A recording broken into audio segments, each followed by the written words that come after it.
গত 17 বছরের শিল্পী যারা নাম নিয়ে বাংলাদেশে দাপটের সাথে কাজ করছে, আমি তাদেরকে নাম দিছি গণভবনের বাইজি।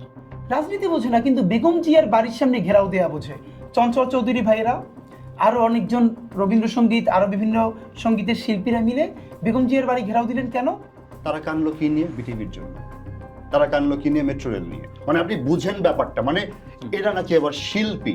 আমাদের লাল জুলাই গানে হাদি লিখছিল না যে মরার আগে আমার আর কি দেখাইবা খোদা, কইতে পারো এই ডাইনিটা কোন নম্বর খোদা। আমার কাছে এই প্রত্যেকটাই গণভবনের বাইরে দেখলে আমার সবার প্রথমে হাদিরে দুই লাইন মনে আসে। এই যে নতুন ভাষায়ন, নতুন রাষ্ট্র, আপনি যে বলতেছেন আপনার জেনারেশন নষ্ট হয়ে গেছে, আপনি কি একবারও বলছেন আপনার বাচ্চাটার সামনে অন্যের বাচ্চা মাইরে ফেলা হইতেছে? আপনার বাচ্চাটা সেই প্রতিবাদে গিয়ে দাঁড়ায় না, এইটাই হলো আপনার বাচ্চা ধ্বংস হয়ে যাইতেছে।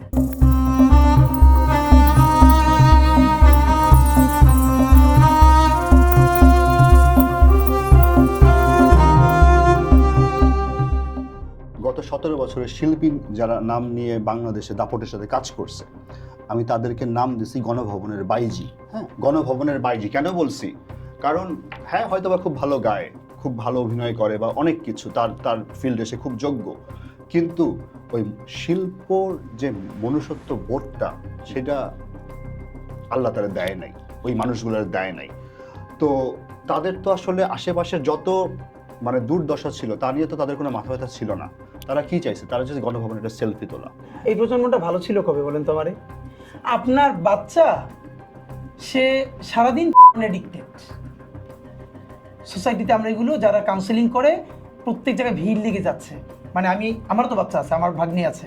প্রথম কথা হলো, আপনার নিশ্চয়ই মনে থাকার কথা 2014 সালে চঞ্চল চৌধুরী ভাইয়ের নাম বলি, অফকোর্স ওনার আর্টিস্ট যে, এটার প্রতি স্যালিউট। কিন্তু বাংলাদেশের সব থেকে বড় পলিটিক্সটাকে জানেন? সবাই পলিটিক্স করে in the name of apolitical banner. বলে আমি রাজনীতি বুঝি না, আমি একজন শিল্পী, আমাকে শিল্প নিয়ে বাঁচতে দেন। রাজনীতি বোঝে না, কিন্তু বেগম জিয়ার বাড়ির সামনে ঘেরাও দেয়া বোঝে। চঞ্চল চৌধুরী ভাইয়েরা আরো অনেকজন রবীন্দ্রসঙ্গীত আরো বিভিন্ন সঙ্গীতের শিল্পীরা মিলে বেগম জিয়ার বাড়ি ঘেরাও দিলেন কেন? কারণ 2014-তে যখন দেশে নির্বাচন ছাড়া, ভোট ছাড়া নির্বাচন করা হলো, 153টা আসন আনকনটেস্টেড হয়ে গেল, ইলেকশনই হলো না, উনি তার বিরুদ্ধে যে অবরোধ রাখলেন, সে অবরোধে পুরো জীবন রাষ্ট্র ধ্বংস হয়ে যাচ্ছে। এরা একবারও বলতেছে না যে এই যে হাসিনা ইন্ডিয়ার প্রেসক্রিপশনে ইলেকশন ধ্বংস করে দিল।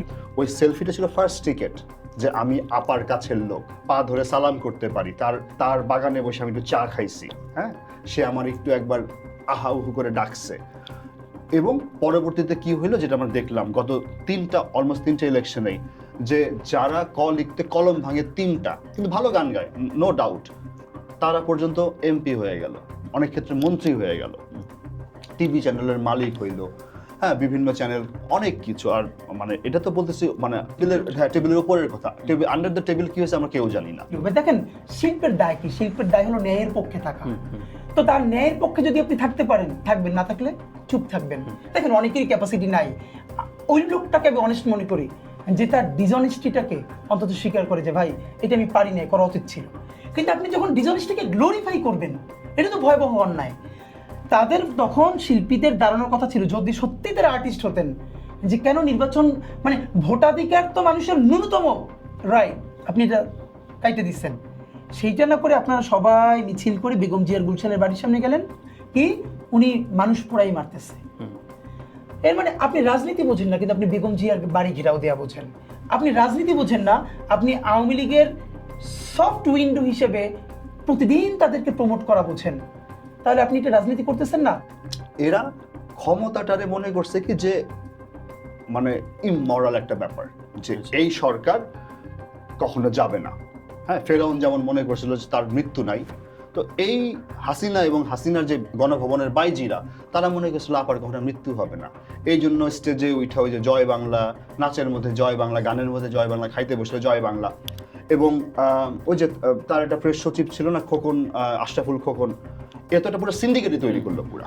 বি গ্রেড নায়িকা যাদের আজে বাজে ভিডিও পর্যন্ত সবার মোবাইলে ছিল এক সময়, তারাও মাথায় ঘোমটা দিয়ে এমপি ইলেকশন করবে, নমিনেশন নিবে, নমিনেশন কিনবে, এই সেই কত কিছু। দেখেন, এই গানটা কিন্তু জুলাইয়ের মাঝখানে লেখা, এবং মজার ব্যাপার হলো এই গানটা যখন অস্ট্রেলিয়ায় রেকর্ড হলো, যেদিন রাহাত ভাই বের হয়ে শুনতেছেন যে হাসিনা পালাই গেছে। এর মানে হইলো ওটার মধ্যে তো প্রচুর গালিগালাজ আছে। আমার সেদিনকে একটা টক শোতে জিজ্ঞেস করা হলো, আপনি এক সময় গালিগালাজ করতেন। আমি বললাম, আমি এক সময় গালিগালাজ করতাম মানে কি, আমি এখন করি না? প্রশ্ন হলো, আমি কাকে করি? আমি কি আপনাকে কোনোদিন গালি দিয়েছি? অথবা আওয়ামী লীগকেও কোনোদিন দিয়েছি? আমি এক্স্যাক্টলি একজন গণহত্যাকারী। সেই গণহত্যাকারীটা কেমন গণহত্যাকারী? যে রিয়া গোপের কলিজাটা ছিঁড়ে বুলেট থেকে, হেলিকপ্টার থেকে রিয়া গোপের কলিজা ছিঁড়ে পিছনের ওয়ালের 4 ইঞ্চি ছিদ্র হয়ে গেছে, সেই ছিদ্রটা এখনো বাসায় আছে। এইটা সব থেকে মানে আমার কাছে দুঃখ লাগে যে দেখেন, যখন আওয়ামী লীগ বিএনপি রে, জামাত রে মানে বিভিন্ন রকম ট্যাগ দিয়ে, ফাঁসি দিয়ে মারলো, গুলি করে মারলো, গুম করলো, আজকে সারা পৃথিবী দেখতেছে কিভাবে গুম করা হয়েছে, কিভাবে মানুষ মেরে ভুঁড়ির মধ্যে সিমেন্ট ভরে বাংলাদেশের সব নদীতে আমাদের কত ভাইয়ের, কত নেতার লাশ আছে আমরা জানি না। তারপরে আমাদের আরাধ্য 24 আসলো, আমাদের 24-এর লাল জুলাই আসলো। সেখানে তো ভাই চোখের সামনে ভাই এক একজনের মারলো, স্নাইপার শট দিয়ে মারলো, হেলিকপ্টার দিয়ে মারলো, গণহত্যা চালাইলো। তারা কানলো কি নিয়ে? বিটিভির জন্য। তারা কানলো কি নিয়ে? মেট্রো রেল নিয়ে। মানে আপনি বুঝেন ব্যাপারটা, মানে এরা নাকি আবার শিল্পী। মানে আমাদের লাল জুলাই গানে হাদি লিখছিল না যে মরার আগে আমার আর কি দেখাইবা খোদা, কইতে পারো এই ডাইনিটা কোন নম্বর দেব। আমার কাছে এই প্রত্যেকটাই গণভবনের বাইরে দেখলে আমার সবার প্রথমে হাদির এই 2 লাইন মনে আসে। সেদিনকে এক শহীদের, আমি যেদিন আন্তর্জাতিক অপরাধ ট্রাইব্যুনাল রায় হলো, সেই ট্রাইব্যুনালে আমিও ছিলাম, মানে শহীদ পরিবারের সাথে। সব থেকে যে কনিষ্ঠ শহীদ, তার বাবা এসে জড়াই ধরলেন যে কিভাবে কোলের মধ্যে সন্তানটা মারা গেল। এখন আপনি আমারে বলেন, আমাদের এইখানে যারা একটু এলিট, গুলশান বনানীতে থাকেন, ওনাদের গাড়িতে যদি ওই যে ময়লাওয়ালাদের গাড়ি আছে না, সেইগুলো থেকে কিন্তু অনেক সময় কাঁচ টাচ বের হয়ে থাকে, সেইটা যখন গাড়ির পাশ থেকে গেলে গাড়িতে স্ক্যাচ পড়ে, বের হয়ে তো প্রচন্ড গালিগালাজ করেন, একদম বিভিন্ন ইংলিশ শব্দ দিয়া। এর মানে আপনি যদি গাড়ি থেকে বের হয়ে একজন ময়লাওয়ালা গাড়ির ময়লা টানে, তারে প্রচুর ইংলিশ গালিগালাজ করেন, এটা হলো সভ্যতা, খুবই সিভিক, এবং এটার মধ্যে একটা এলিট ভাব আছে। আপনি গাড়ির থেকে এই গাড়িটা ঠিক উল্টাইয়া দিলে একজন ময়লাওয়ালা অথবা রিক্সাওয়ালা, একজন সবজিওয়ালা, তার সন্তানরে আপনি করছেন। আপনি যেগুলো ইংলিশে বলছেন না, ওইগুলো বাংলায় তার জবানে সেবার আপনার বলতেছে, আপনি এগুলোর অসভ্য বলতেছেন। এবং আমরা তো 2018 নির্বাচনে দেখছিও যে ভোট ফর নৌকা নাকি গো ভোট নামে একটা ক্যাম্পেনিং চালালো শিল্পীরা, যে এইখানে সবাই মানে প্রথম কথা ভাই আপনি তো মূর্খ না, ওই যে শিল্পীগুলোর কথা বলছেন, অ্যাটলিস্ট তো এতটুকু জানিস যে এই নির্বাচনে হওয়া যা না হওয়া তো তোরা তো আসবি। তো এরকম মানে কাপড় খুলে, পিছনের কাপড় খুলে তোমার এত মানে নির্লজ্জ হইতেও কিন্তু একটা রুচি লাগে। মানে এটা কোন চিরতা খাইলে যে তাদের ওই রুচি নষ্টটা ঠিক হইতো আমি জানি না, আমি এখনো সেই চিরতার খোঁজে আছি। প্রথমত গালির কথা যদি বলেন, আমি খুব বোল্ডলি একটা গালি একবার দিছি, যেদিন হাসনাতদেরকে গোপালগঞ্জে আটকাইয়া হাসনাত আমাকে ফোন করে বলতেছে পুরো অবরুদ্ধ হয়ে গেছে ওরা, এবং ওদেরকে একদম খুবই বাজে অ্যাটেম্প নেওয়া হয়েছে ওদের বিরুদ্ধে যে এরকম করবে। আপনি ভাবেন সেরকম অবস্থায় আমি হাসনাতের পলিটিক্স কিন্তু করি না, আমি কিন্তু এনসিপি না, কিন্তু যে কোনো ব্যাপারেই একজন মানুষের সাথে যেরকম এরকম করা হবে তখন আমরা ট্রিগার তো হব। তখন আমি বলেছি, এবং একবার এ নিয়ে আমার কোনো গ্লানি নেই, কারণ হলো এই যে নতুন ভাষায়ন, নতুন রাষ্ট্র, আপনি যে বলতেছেন আপনার জেনারেশন নষ্ট হয়ে গেছে, আপনি কি একবারও বলছেন আপনার বাচ্চাটার সামনে অন্যের বাচ্চা মাইরে ফেলা হইতেছে, আপনার বাচ্চাটা সেই প্রতিবাদে গিয়ে দাঁড়ায় না? এইটাই হলো আপনার বাচ্চা ধ্বংস হয়ে যাইতেছে। আপনার বাচ্চা আপনি মানুষ করতে পারতেছেন না, যে অন্যের বাচ্চা মরে যাচ্ছে সেজন্য সে দাঁড়াইতে পারতেছে না প্রতিবাদে।